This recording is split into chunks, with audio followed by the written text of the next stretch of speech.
আসসালামু আলাইকুম ওয়া রাহমাতুল্লাহি ওয়া বারাকাতুহু। হামিদাও ওয়া মুসাল্লিয়াও ওয়া মুসাল্লিমা। সুপ্রিয় দর্শক, আমি আজকে আপনাদের সামনে যে বিষয়টি নিয়ে আলোচনা করব তা হলো ঈমানের রোকন, অর্থাৎ ঈমানের ভিত্তি যে বিষয়গুলোর উপর নির্ভর করে সেগুলি নিয়ে। কোরআন সুন্নাহর মাধ্যমে 7টি বিষয় ঈমানের রোকন হিসাবে সাব্যস্ত করা হয়েছে, যে 7টি বিষয় ছাড়া ঈমান বিদ্যমান থাকে না। তার মধ্যে থেকে 1 নম্বর বিষয় ঈমানুম বিল্লাহ, আল্লাহ তাআলার প্রতি বিশ্বাস স্থাপন করা। আল্লাহ পাক রব্বুল আলামিন আমাদেরকে সৃষ্টি করেছেন, তিনি আমাদের খালেক, তিনি আমাদের রিজিক দান করেন, তিনি আমাদের জন্য হায়াত মওত সৃষ্টি করেছেন, তিনি আমাদের জন্য ভালো মন্দ সমস্ত কিছুর ফায়সালা করেন। আমরা ইবাদত একমাত্র তারই করব, তার সাথে কারো শরীক করব না। আল্লাহ পাক রব্বুল আলামিনের সমস্ত হুকুমগুলি আমরা মেনে চলব, এর নামই হলো ঈমানুম বিল্লাহ, আল্লাহ তাআলার প্রতি বিশ্বাস স্থাপন করা। 2 নম্বর বিষয় ঈমানুম বিল মালাইকা, ফেরেশতাগণের প্রতি বিশ্বাস স্থাপন করা। আল্লাহ পাক রব্বুল আলামিন আমাদের মানুষের ন্যায় একটি সৃষ্টি রেখেছেন, সেটি হলো ফেরেশতা। মানুষ যেমন আল্লাহর সৃষ্টি, ফেরেশতারাও আল্লাহ তাআলার সৃষ্টি। তবে আল্লাহ পাক রব্বুল আলামিন ফেরেশতাদেরকে অদৃশ্য করে রেখেছেন। মানুষ স্বাভাবিকভাবে ফেরেশতাদেরকে দেখতে পায় না। আল্লাহ পাক রব্বুল আলামিন তাদেরকে অদৃশ্য জগতের বাসিন্দা হিসাবে রেখেছেন, এই বিশ্বাস স্থাপন করা। এবং তারা তাই করে যা আল্লাহ পাক রব্বুল আলামিন তাদেরকে নির্দেশ করেন। আল্লাহর হুকুমের সামান্য পরিমাণ বরখেলাফ ফেরেশতারা করে না। এবং আল্লাহ পাক রব্বুল আলামিন ফেরেশতাদেরকে বিভিন্ন কাজে নিয়োজিত রেখেছে।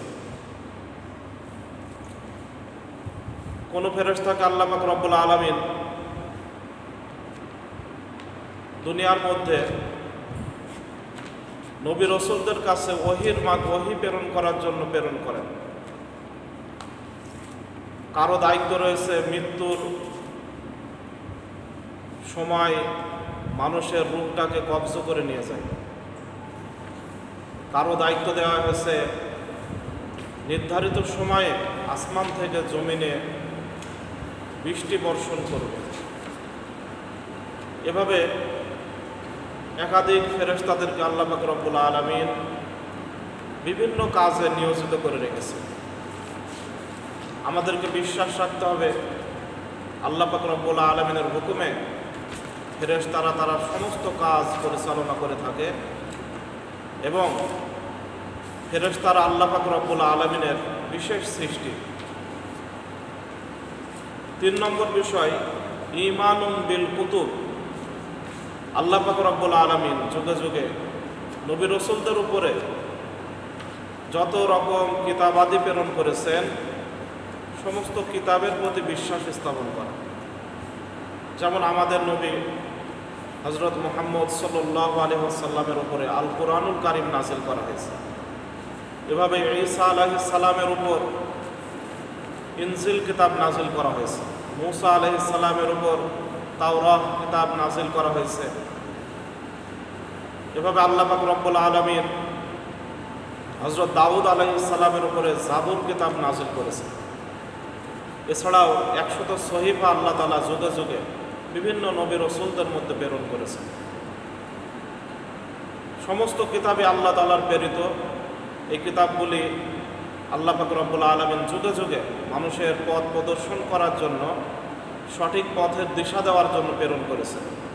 এগুলির ওপর আমাদের অবশ্যই বিশ্বাস স্থাপন করতে হবে এবং আমাদের উপরে যে কোরআনুল কারিম আল্লাহ তাআলা নাজিল করেছেন, এই কোরআনুল কারিম অনুযায়ী আমাদের জীবনকে পরিচালনা করতে হবে। আল্লাহ পাক রব্বুল আলামিন বলেন, লাকাদ আরসালনা রুসুলানা বিল বায়্যিনাত ওয়া আনজালনা মাআহুমুল কিতাবা ওয়াল মিজানা লিয়াকুমান নাসু বিল কিসত। অবশ্যই আমি আল্লাহ রব্বুল আলামিন রসুলদেরকে প্রেরণ করেছি এবং তাদেরকে দলিল প্রমাণের মাধ্যমে শক্তিশালী করেছি এবং তাদের উপর কিতাব নাজিল করেছি যাতে করে তারা ন্যায়সঙ্গতভাবে সমস্ত কাজ পরিচালনা করতে পারে। আয়াতটি আল্লাহ পাক রব্বুল আলামিন সূরাতুল হাদীদের 25 নম্বর আয়াতে উল্লেখ করেছেন। চতুর্থ ঈমানের বিষয় যেটি রোকন হিসাবে সাব্যস্ত করা হয়েছে সেটি হলো ঈমানুম বির রুসুল, অর্থাৎ সমস্ত রসুলদের প্রতি, নবীদের প্রতি বিশ্বাস স্থাপন করা। শুধুমাত্র আমাদের নবী হযরত মুহাম্মদ সাল্লাল্লাহু আলাইহি সাল্লামই নয়, বরং তার পূর্বেও অসংখ্য নবী রসুল দুনিয়াতে অতিবাহিত হয়েছে, যাদেরকে আল্লাহ তাআলা মানুষকে হেদায়েতের লক্ষ্যে যুগে যুগে প্রেরণ করেছিলেন। আল্লাহ তাআলা বলেন, ওয়ালাকাদ বাআসনা ফী কুল্লি উম্মাতির রাসূলা আনি ইবুদুল্লাহা ওয়াজতানিবুত তাগুত। অবশ্যই আমি তোমাদের মধ্যে যুগে যুগে নবী রসুল প্রেরণ করেছি এবং তাদেরকে এই নির্দেশ দিয়েছিলাম যে তারা যেন আল্লাহর ইবাদত করে এবং সকল প্রকার তাগুত থেকে, আল্লাহ বিরোধী অপশক্তি থেকে বেঁচে থাকে, কোনো প্রকার শিরকে লিপ্ত না হয়, আল্লাহর সাথে কোনো কিছুকে সমকক্ষ হিসাবে সাব্যস্ত না করে। এভাবে ঈমানের পঞ্চম রোকন ঈমানুম বিল আখিরাহ, পরকালের প্রতি বিশ্বাস স্থাপন করে। আমাদের মৃত্যুর পরে আল্লাহ পাক রব্বুল আলামিন আমাদের জন্য আরেকটি কাল রেখেছেন যেটাকে আখিরাত বলা হয়, যেটির মধ্যে আল্লাহ পাক রব্বুল আলামিন আমাদের হাসর নাসর রেখেছেন, জান্নাত জাহান্নাম রেখেছেন। এভাবে আল্লাহ পাক রব্বুল আলামিন আমাদের জন্য পরকাল সাব্যস্ত করেছেন।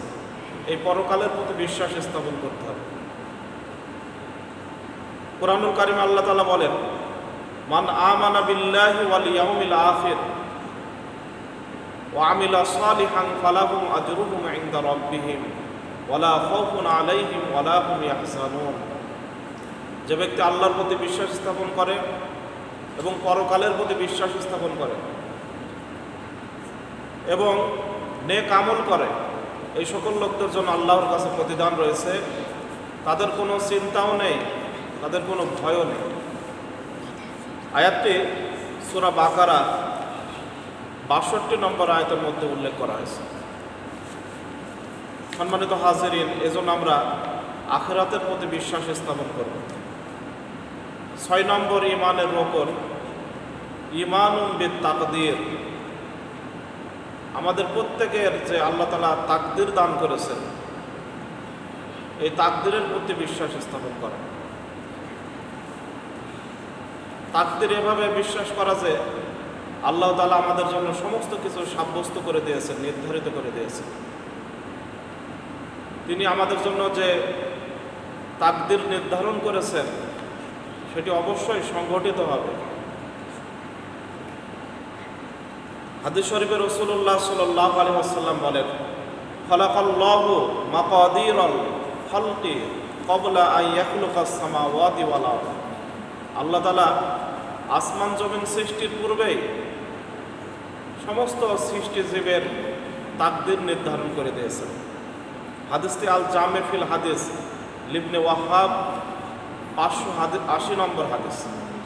হাদিসটিতে তাকদীরের ব্যাপারে আমাদেরকে সুস্পষ্ট জানানো হয়েছে আসমান জমিন সৃষ্টির পূর্বে সমস্ত মাখলুকের তাকদীরকে আল্লাহ তাআলা নির্ধারণ করে দিয়েছেন। সুতরাং এই তাকদীরের উপরে আমাদের বিশ্বাস স্থাপন করতে হবে। 7 নম্বর ঈমানের রকন ঈমানুন বিল বাস, পুনরুত্থানকে বিশ্বাস করতে হবে। আমরা দুনিয়াতে আছি, আবার দুনিয়া থেকে আমাদেরকে মৃত্যুর মাধ্যমে আবার পুনরুত্থান, পরকালের আরেকটি জগতের শুরু হবে, সে বিষয় সম্পর্কে আমাদের প্রত্যেককে বিশ্বাস স্থাপন করতে হবে। আল্লাহ তাআলা বলেন, সুম্মা ইন্নাকুম বা'দা যালিকা লামাইয়িতুন, অথবা তোমরা সকলে মৃত্যুবরণ করবে। সুম্মা ইন্নাকুম বা'দা যালিকা ইয়াউমাল কিয়ামাতি তুবআসুন, অথবা কিয়ামতের ময়দানে তোমাদের প্রত্যেককে উঠানো হবে। আয়াতটি সূরাতুল মুমিনুনের 15 এবং 16 নম্বর আয়াত। আয়াতে আল্লাহ পাক রব্বুল আলামিন আমাদেরকে স্পষ্ট জানাই দিয়েছেন আমাদের প্রত্যেকের পুনরুত্থান হবে এবং এই পুনরুত্থান আমাদেরকে বিশ্বাস করতে হবে। যদি আমরা এই ঈমানের এই 7টি রোকনের কোনো একটি রোকনকে অস্বীকার করি, তাহলে আমাদের মধ্যে ঈমানের ঘাটতি দেখা দেবে, পরিপূর্ণ ঈমানদার আমরা হতে পারবো না এবং আমাদের ঈমানের মধ্যে কিছু ঘাটতি দেখা দেবে, যার কারণে পরিপূর্ণ ঈমান না থাকার কারণে আমরা কুফরি এবং শিরকের মধ্যে লিপ্ত হতে পারি। এজন্য সচেতন হতে হবে। অবশ্যই আমরা ঈমানের এই রোকনগুলি জেনে আমল করব। আল্লাহ তাআলা আমাদের সকলকে ঈমানের রোকনগুলি জেনে ঈমানকে সুন্দর করে এই দুনিয়া থেকে বিদায় গ্রহণ করার তৌফিক দান করেন। আমিন। ওয়া আখিরু দাওয়ানা আলহামদুলিল্লাহি রাব্বিল আলামিন। আসসালামু আলাইকুম ওয়া রাহমাতুল্লাহি ওয়া বারাকাতুহু।